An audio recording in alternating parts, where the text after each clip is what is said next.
Hey there! Let's dive right into it. So, I've got this vertical video that I want to turn into a landscape one. Super easy, I promise. First, make sure your video clip is selected on the timeline. Then, go up to the Sequence tab and select Sequence Settings. Here's the fun part. For the frame size, just swap the two values. So put 900 for the horizontal and 720 for the vertical. Now check it out. The aspect ratio has magically flipped, and we did it right.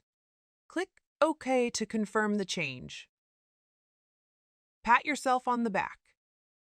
We're halfway there. Next up, let's rotate the video. Make sure your clip is still selected on the timeline. Then head over to Effect Controls. In this section, you'll find the rotation setting. Depending on which way you want your footage flipped horizontally, change the value to either 90 or -90. You've successfully transformed your video.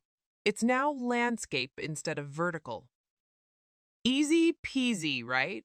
Thanks for tuning in to this quick tutorial. You're awesome. Catch you guys in the next one. Happy editing!